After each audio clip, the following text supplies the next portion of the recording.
Hello. Yes, we're connecting. Okay, I'm gonna give people a second to join us. I'm the only Bobbiana this week, Child, I'm in love with this little U part Bob wig now. I got half of a little bit of a ponytail. You got the little curls. You got the little curls. Got the little I got the curls. I got the natural. curls. Okay, I got the curls. Yes. Hey y'all. Okay, we got Jewel checking in. MD Turk. All right, I am joined with Season and Brittany. Per usual, we are breaking down Yes, yes. episode 4 of Queen Sugar. There will be spoilers. Spoiler alert. So if you haven't seen it, this is your time to log off because that's what we're going to be Right. talking about. Okay. Hey DMP. All right, so let's talk about this episode. Let's just give some overall things. A lot of COVID this episode still. It was giving me a little bit after school special, like you know how you have the episodes of like, okay, this is the don't, and I'm stealing this from CJ because CJ was telling me this. He was like it felt like an after school special, like when they have the episodes where it's like, okay, this week we're covering not doing drugs, and this week like it felt a The little bit like recap. this is your brain on drugs. It's like, oh my gosh. Oh my gosh. MD Terp says this week was triggering because my uncle died today of COVID. So sorry for Oh, your sorry for loss. your Oh, loss. it's That's awful. horrible. Yeah, Yeah, praying for you. I think it was triggering again. Yeah. It was maybe a smidge less triggering unless you've experienced a death in the family, but I still think it was very triggering. Mhm. Yeah. Oh, it's just overload. Well, okay. When especially like just him mentioning that he just lost someone today, it is just a lot to relive, to see it everywhere. Like, Yeah. I don't know. I I don't know. think too because like in Maryland, the governor's Republican just came out and said that they're like easing all restrictions in terms of capacity at restaurants and bars and all sorts of kind of stuff. And it's like we're still deep in this. It's still Hunger Games trying to get a vaccination appointment. Right. And it still feels very much like we're not out of the woods yet with variants that are starting to spread. And so it's like it's hard to reflect on something that we're still in the middle of, right? Season, what are your Yeah. thoughts? Yeah, I definitely was like, here we go, and then Hollywood's mom dying, and then Yeah. um like people are legit still losing family members to this. So. Absolutely. Yeah, I mean, for me, like I've been pregnant throughout this pandemic, and like for me, I still very much feel the impacts of the pandemic. Like when I go to my doctor's appointments, like my husband has to wait in the car, he can't, Yeah. he's never seen an ultrasound, we have to wear masks, it's like very much like, and then we're gonna looking for a pediatrician, and it's like I saw like the notice on the pediatrician's office, and it's like only one parent can come in with the Mhm. child. And it's like Yeah. there's still all of these ways that our lives are impacted by COVID. And it's like we're not done with this yet. So it's just hard. No. Oh, look, we have a little visitor. He's supposed to be in the bed, y'all. Okay. Is he He okay? loves it. Nephew, hey This real nephew. life. This okay. This ain't Let no. me text his daddy. Okay, so we'll get to the death rate, but let's talk about, since we have a little pop-up visitor, and Brittany, you're traveling right now in a hotel room. Here he goes again. Let's talk about Darla's meltdown, right?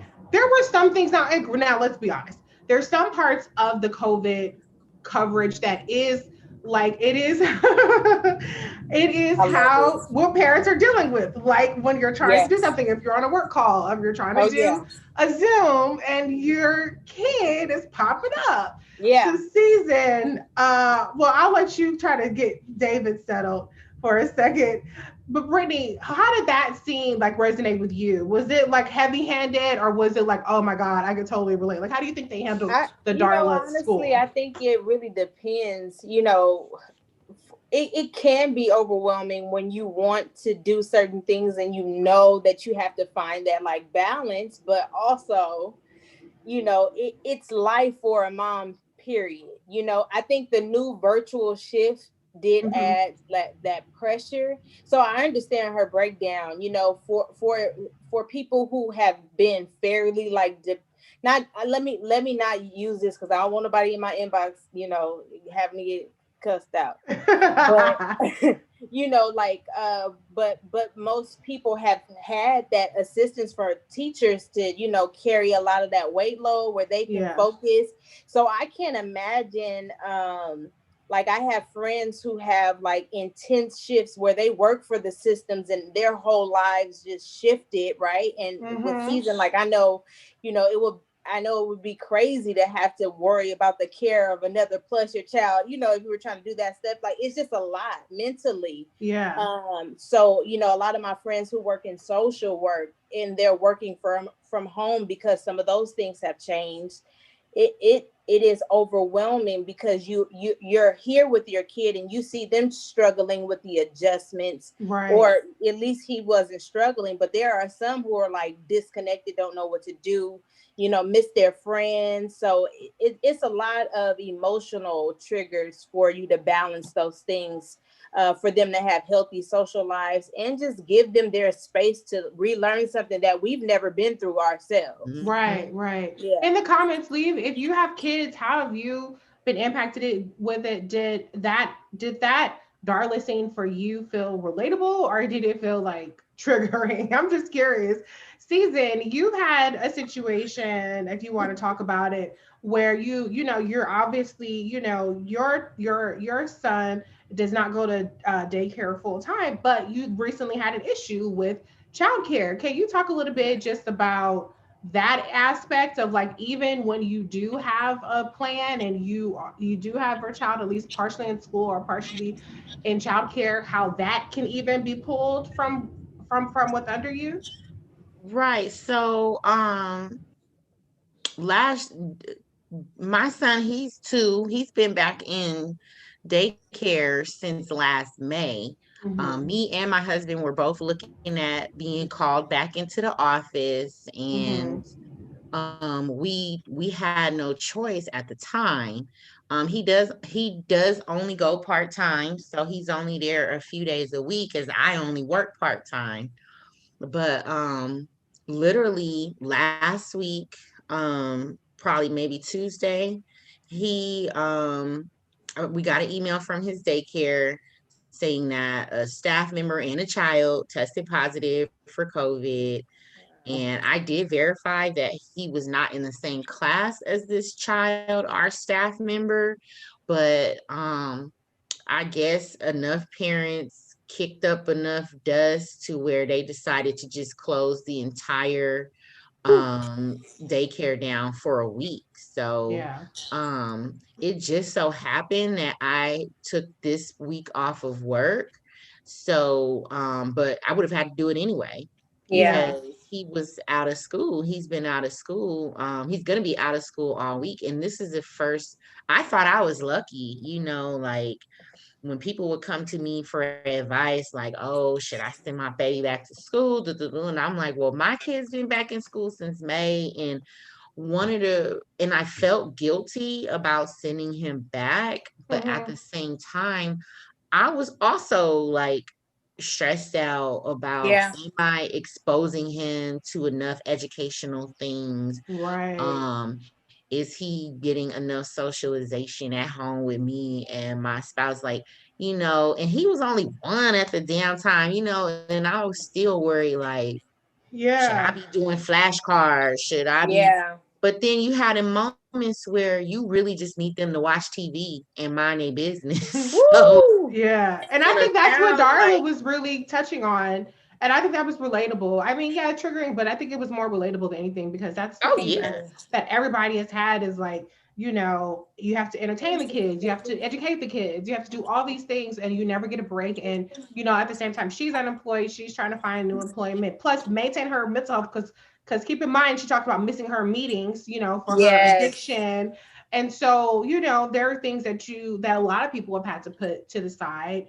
And so, you know, I think that part was good. And that did not feel afternoon specially to me. Yeah. Now, I will tell you what did feel afternoon specially to me.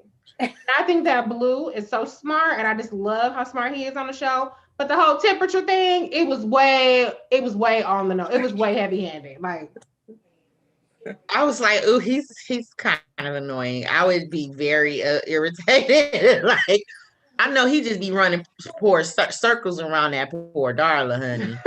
You know, ooh, I can't take no motherfucking facts for the day, child. I Gone to the know. I know. But I think that's what like gets me is like the fun facts, or like the whole like, you know, like CDC flashcards. Like, please, can we Yeah. can we at least not do that? You know, like, I mean, that was early episode. I think throughout the episode, it seems like maybe they're starting to hit their stride a little bit more and not be so like check, Yeah. check, check, hit the CDC guidelines, hit the COVID talking points, you know. So, but I do love Blue. I'm not trying to say I don't love Blue. I'm just saying, like, come on, that was the first time I was like, oh, is this what we're doing again? So yeah, but okay, that's enough about that. But what I will say is, I love that Ralph Angel and Darla are just so in tune with each other, so in So sync, so cute. supportive.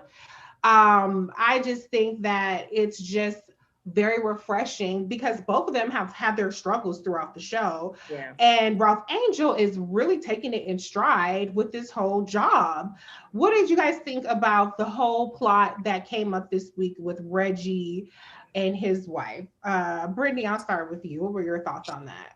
I mean, I love it. I thought it was adorable. You know, I definitely agree with Ralph Angel and just that whole dynamic of him, you know, being inclusive in that. I love the romance that they're Mm-hmm. like including in this like, you know, dynamic. It's so cute to me, and I needed that on TV. So Oh yeah. yeah, I needed it. Season, what did you think? One thing I liked about it was, you know, kind of the talk about like all the huffing and puffing and I have this and I have that you do. Like, it doesn't mean anything. At the end of the day, you want somebody to be there for you. Yeah. What would you say? I mean, what was your reaction to that? I love that kind of like just real positive, like I have my soulmate and that's all I care about plot, even though it was sad that he was, you know, separated from his wife. What were your thoughts on it? And in the comments, you guys leave your comments.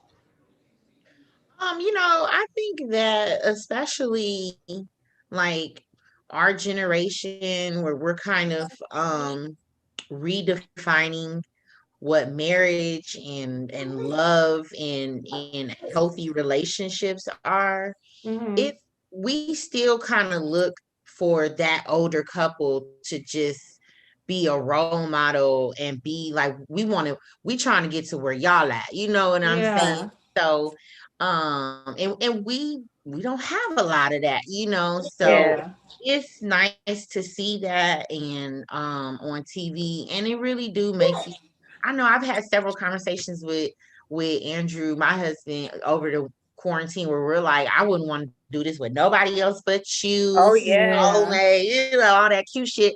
But it's real. And Yeah. sometimes seeing other couples, good and bad, will really make you look at your relationship and be like, damn, you Absolutely. know what? You it. That's what's up. And you got my Yeah. back. So That's I good. I mean, you know, I like that.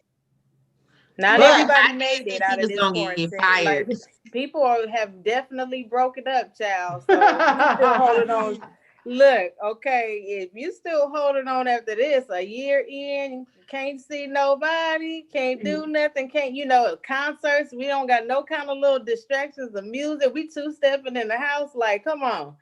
You know you got a real one. And it really has, for me, I would say it's strengthened my marriage, you know, because Mm-hmm. we are looking at each other like, okay, No, for real, you my best friend. Yeah.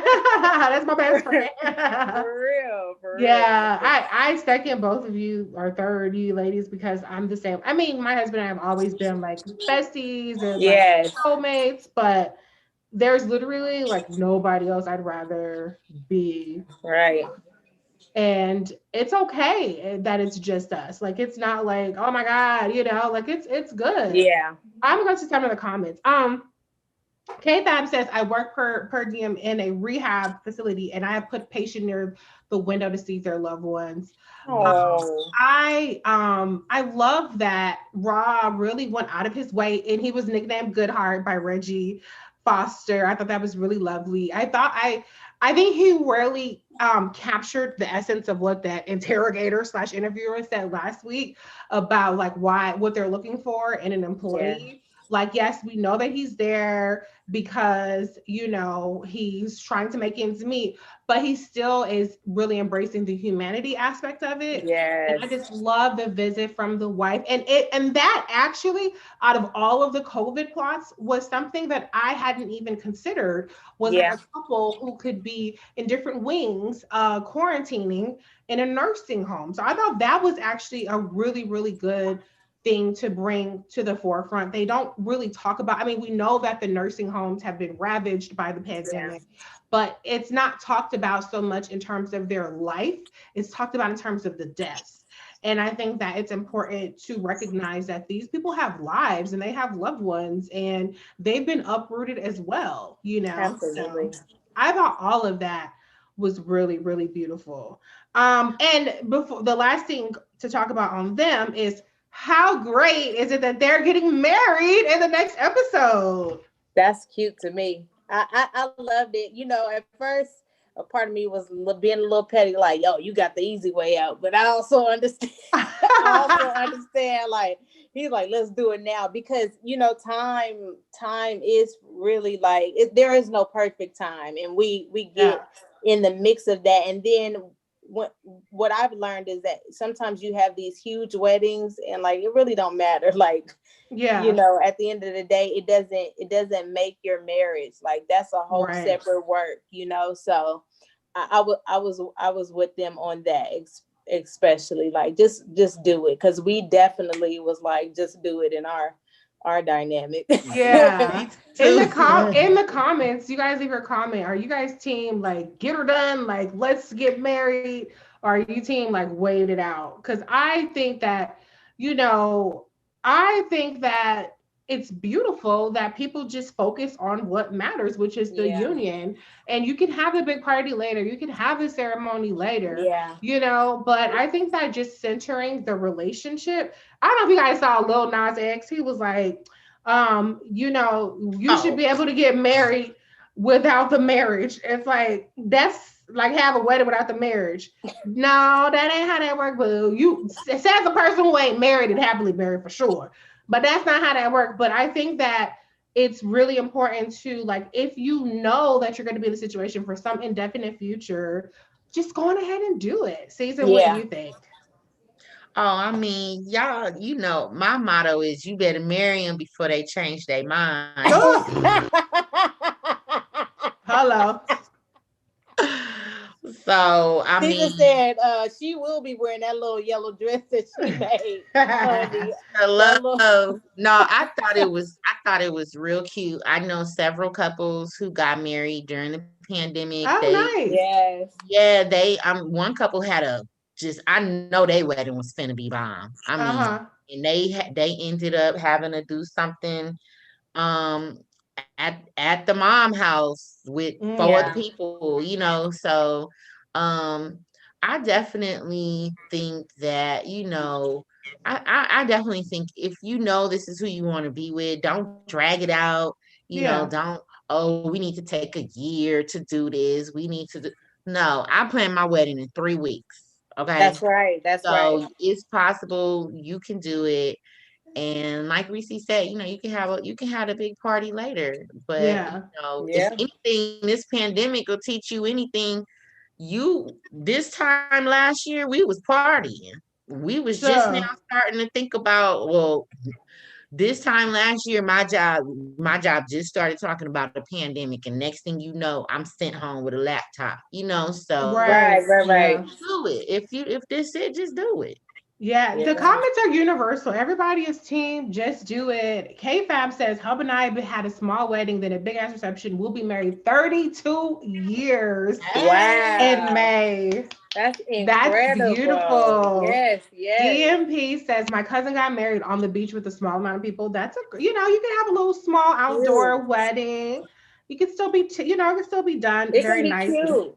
MD Terp says weddings like funerals are a big scam. I'm glad they'll have a simple wedding. My Honey. wedding was popping. What? Nothing to scam about it. Listen, okay. We don't play with the wedding We don't play with the entertainment weddings. over here. We Yeah, don't listen, play.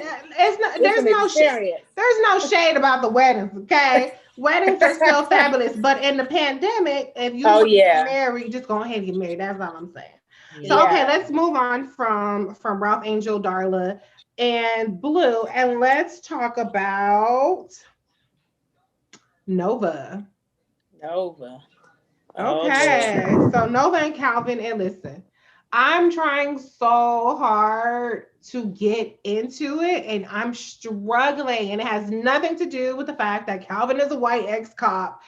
There's just something for me that's just not doing it, even though they have a good rapport, even though he seems to be genuine. There's just a disconnect for me. In the comments, you guys leave your thoughts. Am I just hating, or like, am I missing something? Like, what do you guys think? Are you guys on board with this Calvin Nova union at this point? Season, you looking like no, and Brittany, you are too. Brittany, you go first. Hold on, your audio got a little low. Okay. Can you hear me now? Yeah, okay. Okay, when you go to the 99-cent store and you buy that generic brand a cereal, it'd be like Fruit Hoops, Yeah. Barrios, Yeah. I just feel like something is just off, is forced. Force. It's not natural, very giving me artificial vibes, synthetic hair blend. I don't know what it is, but it's just it's not giving me what I A little need. stiff. Yeah, it's like they're timid, they're scared of each other. So I don't know. Yeah. It's like two strangers living in a house and they're like, no, I like you. I don't know. It does not seem like relational.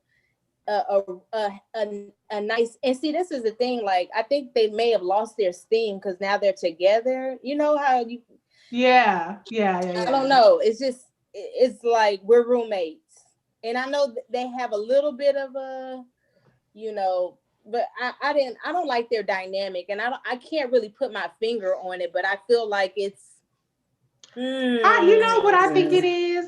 I'm thinking that it's a little too woke. It's like trying it was too a hard. force woke today. Yeah, It was very forced. it was. Yeah, it's giving me like I'm a like sister soldier, like Black woman activist, and this is an ex-cop, and we know on paper it doesn't make sense, so we are really trying to show that we are woke about the situation, we're conscientious about the situation, and it feels too woke for me. Like that's just what it's about. You know what I'm saying? It's just like, I don't know. Season, what do you think? When Nova was sitting there folding them towels talking about, do you think she'll like the pink ones or the gray ones? I said, okay, we doing too much now. You that stressed out about this girl coming to visit your grown ass that been through all this shit. You done took this man. Now like you sitting up here stressing about some towels for this little girl to come over. I was like, okay, why is she being so extra? What is she missing that she is seeking so much validation right now? Like I She's get it. auditioning. Validation. They're both seeking validation from each other. Right. And it's awkward. It's weird. And so I'm gonna go to some of the comments though, real quick. Let me see. K5 says, nope, not feeling it, but I do like the daughter. MD Terp says, oh my God, I've been looking for a way to describe how I felt about Nova and Calvin, and you hit it on the nail. I'm assuming talking about you, Brittany. I'm fine with interracial relationships, but it does feel awkward and forced. DMP says, no, you're not hating. It's about how it started. He was good cheating with her, and it was good then. Grace says, I like the professor for her. Nova doesn't want the world to be right about her and Calvin. Forbidden fruit is what made them hot. Interesting. K5 says, you know, it's because he's a white cop. You don't have to lie, Craig. You don't have to lie.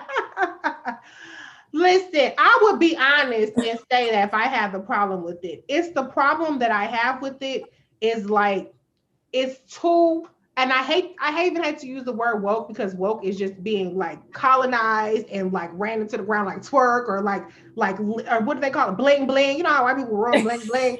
Like that's what I feel like by saying woke, but like it's too much like ally. Like I'm your ally. I know I'm a white ex-cop, but I'm an ally. And then Nova is like, I'm gonna hold you accountable for being a white man, and it's just like it's just not natural. Like okay, I have a black friend edition. Is that what you're trying to say? Well, okay. Remember, well, I'm not racist. I have a black friend.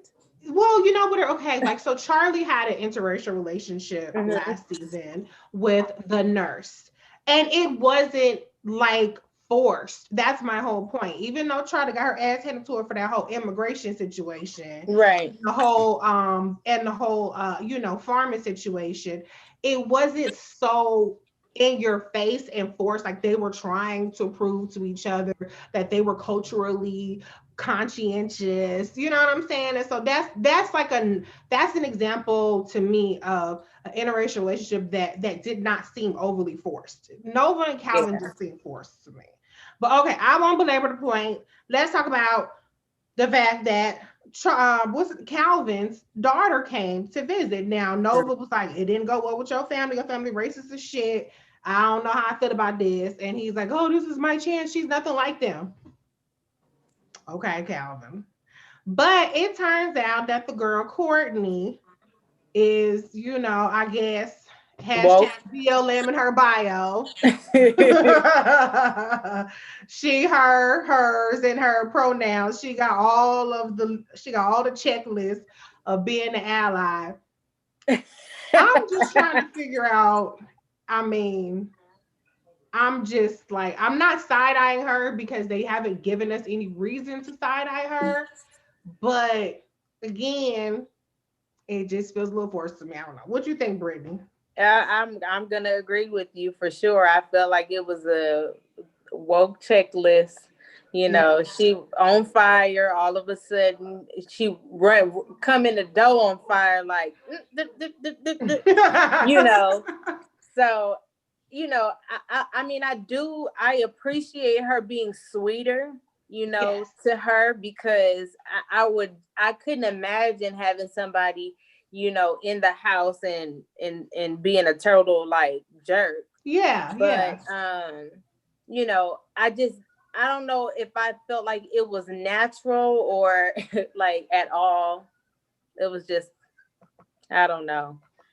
I'm keeping my eye on her because I feel like it might have to be something later down the line. I don't know what I'm feeling, but you know, I'm gonna keep one earring on and one earring out just in case. Yeah, I mean, I think that like they had a good rapport. It was nice. Yeah. I just like sometimes things could just be so aggressively like checking off the list and making just like this greater societal point.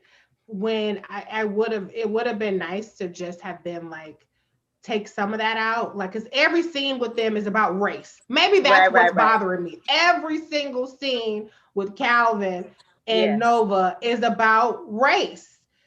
And so it's like, okay, now we have the daughter, and the daughter is like an ally, and she's like a feminist, and she's like, I'm a big fan of all your Black ass work that you've been doing, and I'm one of the good ones. And it's just like, why couldn't it just be like, okay, what is the girl studying at school? I don't know. Maybe she said it. You know, did she play sports? Can y'all connect on anything else? Like y'all in the middle of a pandemic? Shit, talk about COVID. Fuck, okay? Just like everybody else. Like it just is so heavy-handed for me. Before I get to you, Season, I'm gonna go to a couple comments. Grace Bay says he rightfully dumped Charlie when he found out she didn't want workers leave. Yeah, that was acceptable. MD Terms says I'm waiting for the daughter to turn into a Karen. She's saying the right things now, but a lot of those woke white women let the Karen slip out of themselves. Hello. And Yeah. then K Fab says, I always side-eye white woman. I said what I said. They haven't given me a reason not to. So listen, and I think that's the problem, because here's the thing. This hasn't been like a token white character show. This has been a very black show for 3 seasons. So to see so much, and this sounds bad, but so much whiteness and almost centering of like white people's feelings. And now, Nova's her whole mindset is about getting the white approval, of Calvin's things. It's just throwing me off. It's throwing me off a little bit, because this is really a black show, and it's supposed to be about black people and their experiences. And I know that interracial relationships are part of it, and the in-laws and that stuff, but it just still feels like too heavy-handed with the way that it's so like, that's all it is. That seems like it's not about their relationship anymore. It's just about a black man and white woman, a black, it's about this interracial relationship, and not about the actual character development. I don't know. What do you think? Right. Who, me? I was 100% unimpressed with his daughter. I think for the sake of the show, they was throwing her a bone, but that's not gonna last. Just like MD Terp said, she gonna go Karen on him in a minute. Like, I've literally been in a room full of bitches like that, girl. And when something genuinely racist went down, they were all mums the fucking word. So even she can talk a good game, she could be an ally, Miss Black Lives Matter, she, her, girl, bye. When some shit really pop off, are you really gonna say something? You can be in my face, oh, I love you and you're my friend, and if you ever, girl, no, I'm unimpressed. Like, because when you really down for a cause, you don't have to come out the gate that hard for it. You're compensated. You don't even have to prove it. Yeah. And I think that's like, I think it's a hard sell. It's a hard sell, trying to convince us that, this is like super woke, super ally, Like, I think if they would have just left that part out of it and just made it be like, my dad is happy with you, and because my dad is happy with you, I'm happy with you. That would have been that would have also been a hard sell, but it would have at least been a little bit less heavy-handed. It would have been like, well, that ain't got shit to do with me. I don't like my mama. A lot of people don't like their mamas. Hello, say that. You know what I'm saying? Like, that would have been okay. The pleasantries. Yeah, just stick with that. Don't try to sell us so hard on not one of those, one of the good ones. Like, just, you know what I'm saying? It's too much. It's too much. Okay. Anyway, enough about them. So when she said cisgender heterosexual male, I was like, oh Lord, here we go. You was like, here we go, bitch. Okay. Again, check. I want the story to be effortless. I want the character development. To be effortless. I don't want you to use the characters as a vehicle to make a statement about all of these things and every scene. Yeah. Pick one scene. Don't pick every scene to have this be this grand statement. Oh, Lord Jesus. Anyway, okay. Let's move on to Charlie and Micah. They were all over the place in this episode, okay? Mm-hmm. They had a great rapport. They had beef. But I did like, speaking of character development, I really liked hearing more about Charlie being a young mother. I had no idea that was part of her backstory. They never mentioned it before. I just assumed that Charlie and Davis were college sweethearts. He went to the NBA, they got married, they had Micah. That's how I assumed the story went. But it turns out she was almost a teen mother, so I'm assuming she's 20 years old when she has Micah. And this whole time, I was thinking that it was like the whole way that her relationship with Davis fell apart, that that's what was driving her. But in reality, this whole time, it was Micah that was her biggest driving force. Brittany, what was your reaction to kind of that backstory? You guys in the comments, leave your thoughts on that as well.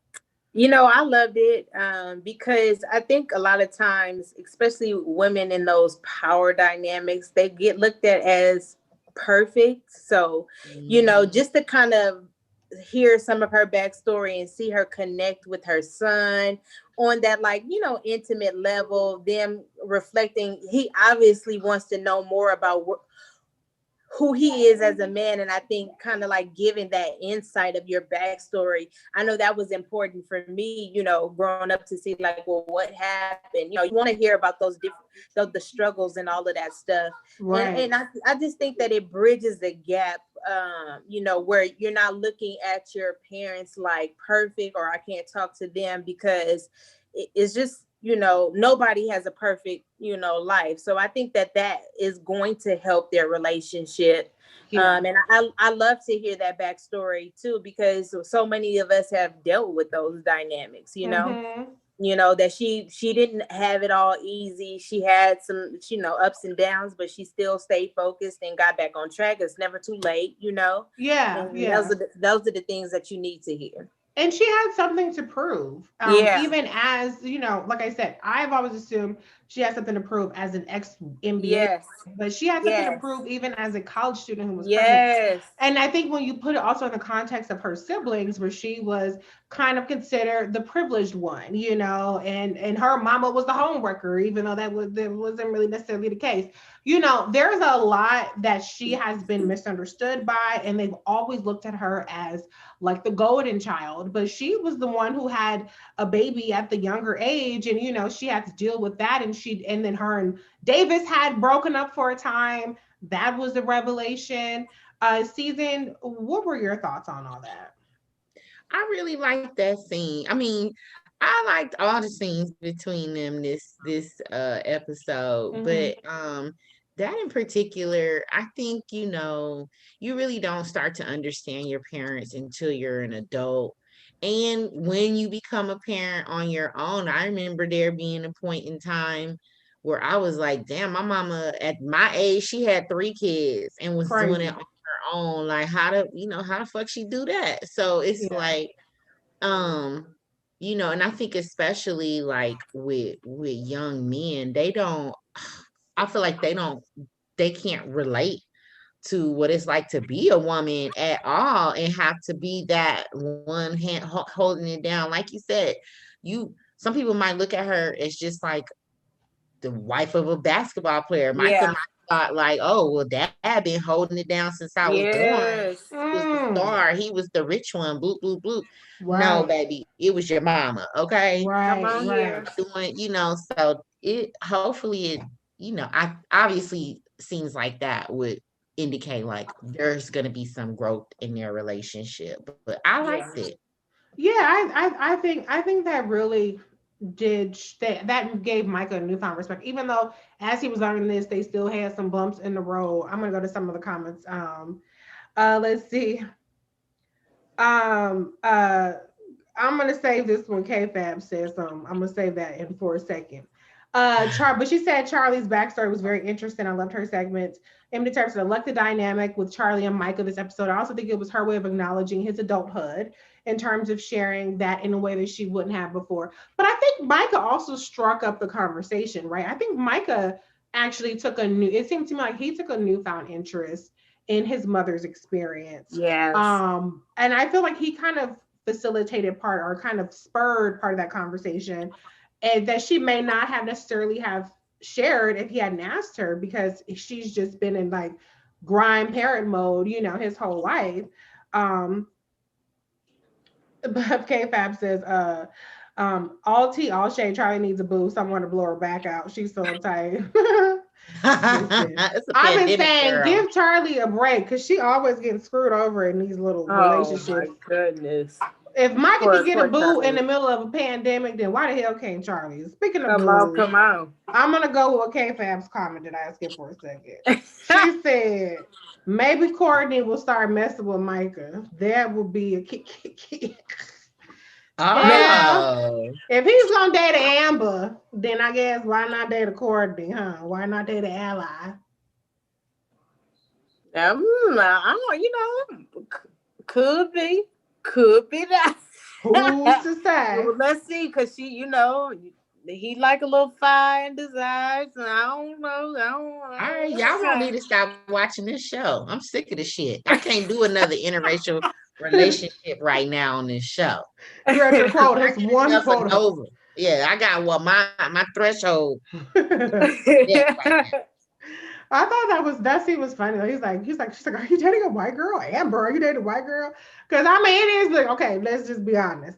You tracking in the opposite direction what we would expect, Michael, because you could have went to Harvard and got you an Amber, but you wanted to go to a black ass college, pledge a black ass fraternity, and now you with Amber? Yes, What the hell? How was this working out? I'm confused. The math ain't mathing with this situation. And still, okay. And but listen, next month is June, so it's gonna be Black Lives Matter. He's gonna have to dump his black girl. He's gonna have to dump his white girlfriend. It's gonna be all relationship problems with all with Amber, with Calvin, with Courtney, everything. It's gonna upheaval everything. But I thought Mike was being completely irresponsible, going to a party, lying, sneaking out. So I wasn't totally mad at Charlie for her like snapping on him. I felt like, well, you are out there being sneaky, you doing a whole lot. You know, ain't nobody gotta walk on eggshells when you out of pocket. But the whole just like your father was a low blow. What did you think, Season? I started with you about Charlie apologizing. Do you think she did the right thing? Was that mature, or should she have just been like 10 toes down with that? And you guys in the comments, leave your comment. I think she did a very mature thing. I don't know if I would have did all of that. You know, it came off like she was really begging this kid to forgive her type. But I get it. Like that is a low blow, and he struggled with his relationship with his opinion of his dad and relationship with his dad. So for her to be like, you just like that motherfucker, that had to was cut pretty deep. Yeah. But he walked on out. He was like, okay, whatever, I'm not even gonna go there with you right now. And that probably is what made her feel even worse. But I don't think he definitely didn't deserve that. He didn't. It was just a lot going on in the scene. Like is she white? You finna go get COVID. Like it was a lot going on. It was a lot going on. It was a lot to be upset. That would be triggering for me. Like, motherfucker, you're doing too much. It's strike. You know what I'm saying? Like that would piss me off. So I understand why she kind of hit below the belt. Emily Turp says, just like your father was below the belt, but she did apologize. Women can't take their frustrations with their children's father out on the child. That's toxic. I don't think she was taking her frustration with Davis out on him.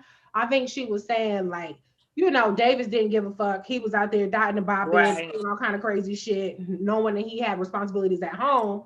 And you're kind of doing the same thing. Like, I get that. I don't think it was like, oh, Davis, like, I don't think she cares about Davis like that anymore. But I think she was triggered. She was triggered because Davis did not have any consideration for her. And she's doing everything she can to keep the family together. And I think that was more so where it was coming from. Yeah. What do you think, Brittany? I would agree. I think that she said what she needed to say to give him something to think about so he could sit it down.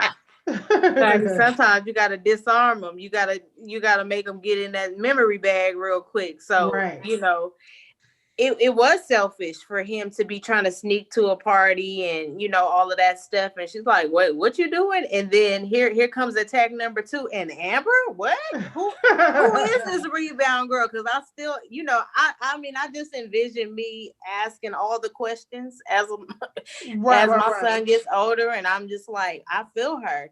Yeah. I didn't necessarily agree with the, just like your dad thing, but coming from a family of, we're gonna just say what we want to say. I Yeah. kind of understand it, so I might be a little bit, groomed to chaotic behavior and below the belt.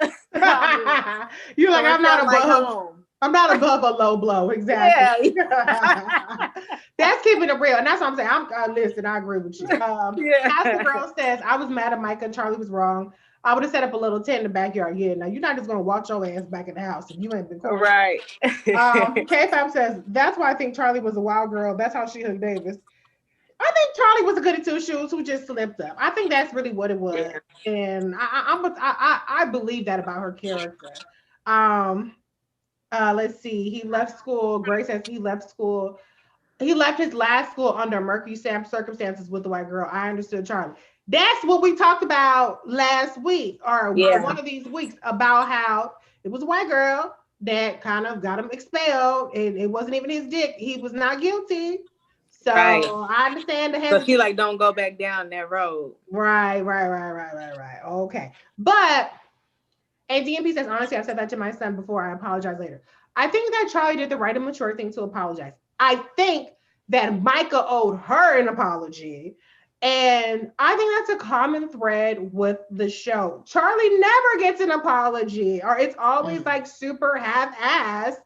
And I feel like she takes accountability for stuff and nobody else does. I feel like Micah should have apologized as well for being irresponsible. If we're doing the whole checklist of COVID talking points, then you should have said, yeah, you know what, Mom, I was being irresponsible and da-da-da-da. And he never acknowledged that. So that was my gripe with it, was that it was just all on her when he was very much wrong too for trying to sneak out.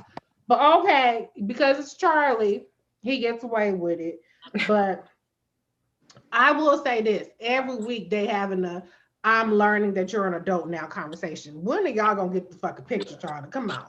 It's been several months in terms of the show. So I need you to be a quicker study on this whole situation. Oh my. Jesus. Let it go. You still keep going through the same conversation over and over again. It's a little played out.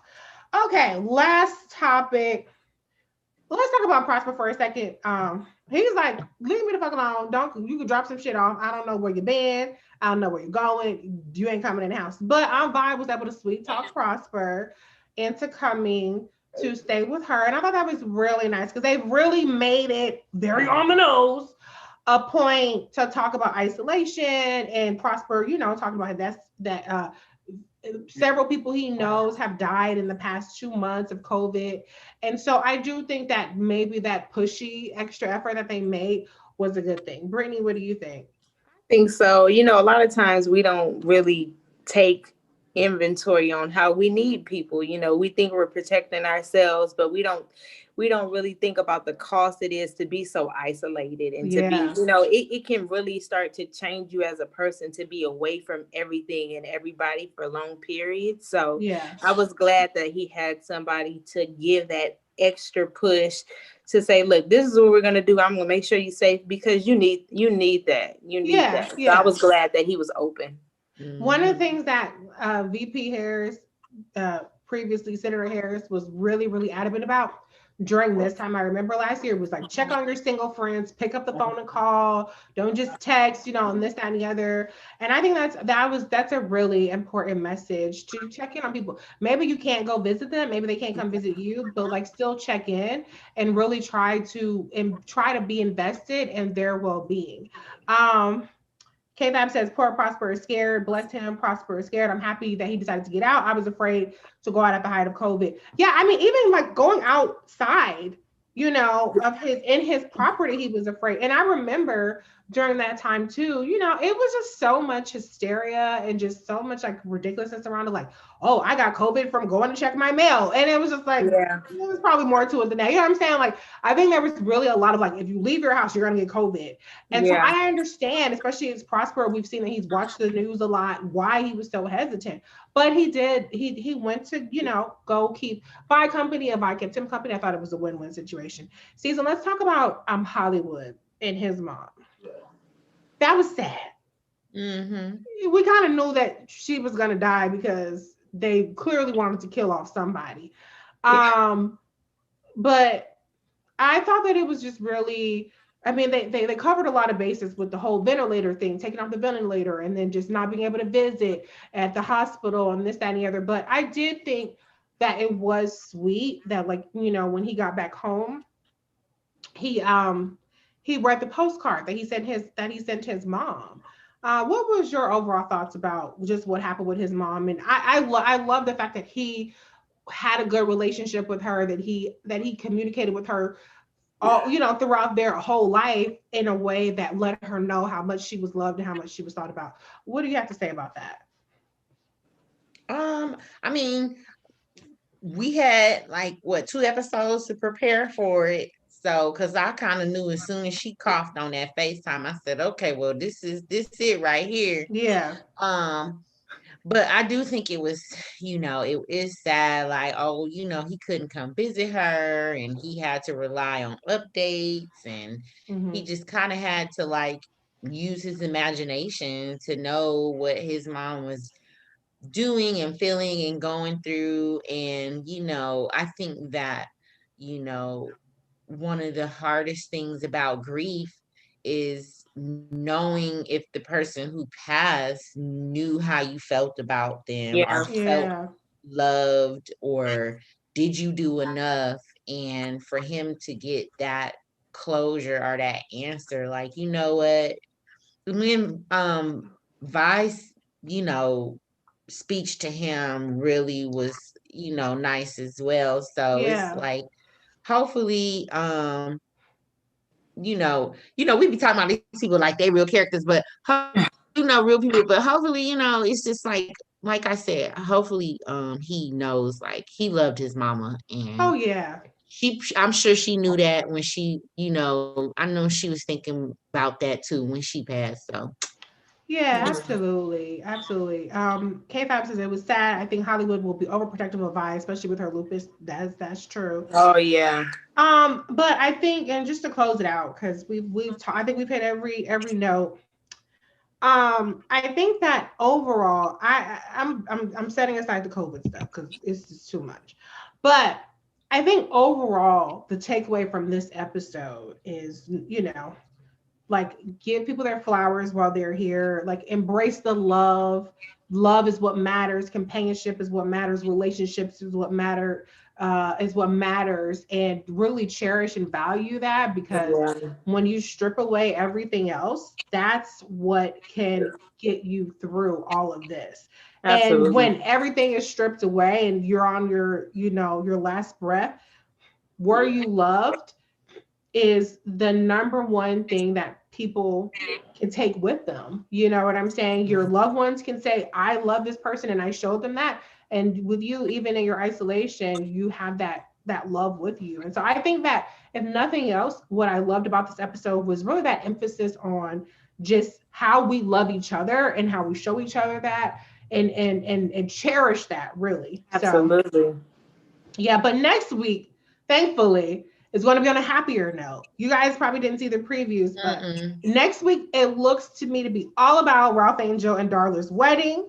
Nice. It looks like it's going to be a beautiful affair. It's going to be a festive, joyous occasion. No paternity secrets coming out. All the dirt is out. Yes. All the mess is out. So now it's just time to celebrate this. And they do seem like soulmates. Darla and Ralph Angel. They're definitely excited. So I'm excited for us to turn that corner and start to really try to, I mean, it's still going to be COVID, but at least let's like have a less heavy episode, So yeah, that's what I'm looking forward to. Y'all in the comments, thank you for joining us and for all your comments. Season, Brittany, thank you for joining me. Hopefully, you for having us. This baby will still be cooking next week, and so I can be back because I want to talk about the wedding. Yeah, so it'll be just my luck. She'll be like, "Bitch, you missing that wedding, sis." I'm gonna be MIA for the wedding. I'm gonna be one of the people that RSVP and didn't show up. No, so she cannot come until Wednesday because we need to come back and we need to recap the Ralph Angel and Darla wedding. It's gonna be a fabulous, socially distanced COVID wedding. Come on. So, we're planning our wedding attire for next week. See y'all next week. Okay.